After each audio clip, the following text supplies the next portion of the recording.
Donc sur la partie gauche du poste de conduite, on retrouve le tableau de commande du chauffage autonome, la commande audio pour le compartiment passager et le réglage des balances, le tableau de commande et de régulation du chauffage et de la climatisation pour le compartiment passager et le compartiment conducteur, le bouton plombé qui permet d'inhiber les sécurités électriques, le bouton pour réveiller le multiplexage avant la mise en route en début de journée par exemple, la manette de frein de parc, l'arrêt d'urgence qui est un bouton poussoir sur lequel on appuie et qui est plombé lui aussi.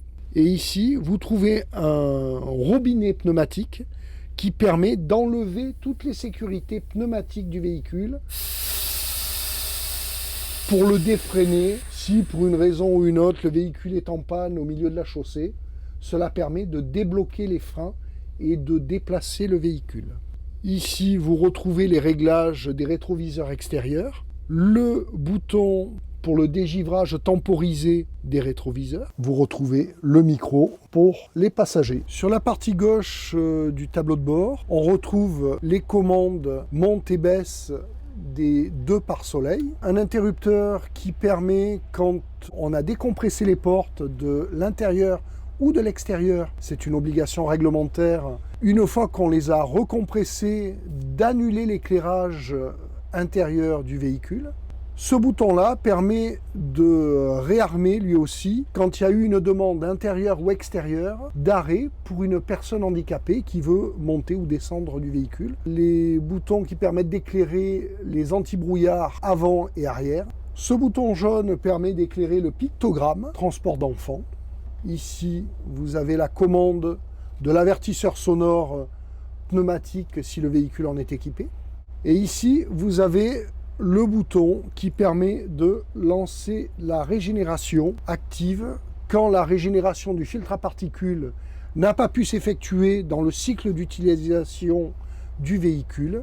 Le conducteur aura un voyant moteur clignotant au tableau de bord et devra s'arrêter dans une zone sans risque, sans matériaux inflammables autour du véhicule, mettre le frein de parc et il devra appuyer sur ce bouton pour lancer la régénération qui normalement dure de 30 à 45 minutes. Pendant ce cycle, le conducteur ne devra toucher à aucune autre commande, y compris l'accélérateur moteur, pour que la régénération se fasse dans des conditions normales. Le moteur va s'accélérer et au bout de 30 à 45 minutes, le régime va redescendre et le moteur va retrouver son régime normal de fonctionnement. Et les voyants au tableau de bord se seront éteints simultanément. On trouve ce bouton rotatif en partie gauche du tableau de bord qui permet l'éclairage des veilleuses et des feux de route. Pour passer des feux de route en feu de croisement, on agit sur le commodo qui a plusieurs fonctions. L'avertisseur sonore, les essuie-glaces et le lave-glace en appuyant dessus. Et on peut régler en faisant tourner le commodo les différentes vitesses de balayage des essuie-glaces. De plus, on retrouve une prise allume-cigare pour pouvoir brancher éventuellement un chargeur téléphonique. Sur la partie droite du poste de conduite, on retrouve le bouton de commande de l'éclairage intérieur, l'activation des haut-parleurs arrière, le bouton qui commande la machine à tickets, l'éclairage intérieur de nuit et l'éclairage des liseuses passagers si le véhicule en est équipé. On retrouve le bouton qui permet de désactiver l'ESP, l'anti-patinage sur sol glissant par exemple, le bouton qui permet de coupler le ralentisseur hydraulique à la pédale de frein, le bouton de commande de l'ELC, le système de suspension pour la montée et la descente du véhicule, et le bouton pour remettre l'assiette du véhicule en position de roulage. Attention, si vous utilisez ce bouton et que vous ne remettez pas le véhicule dans sa position de roulage, le véhicule n'accélérera pas et vous aurez l'impression que le véhicule n'avance pas. Il suffit juste de remettre le véhicule à hauteur de caisse normale et le véhicule retrouvera de l'accélération. On retrouve ici l'interrupteur des feux de détresse, l'éclairage du poste de conduite et l'éclairage de l'emmarchement. On retrouve en partie basse, sur la console centrale du poste de conduite, 2 connecteurs USB, les interrupteurs de commande de la porte avant et des portes arrière, l'interrupteur qui permet d'activer la commande d'ouverture et de fermeture de la porte avant. Donc ces boutons se trouvent dans la poignée extérieure de la porte, mais pour qu'il fonctionne, il faut que le bouton soit basculé.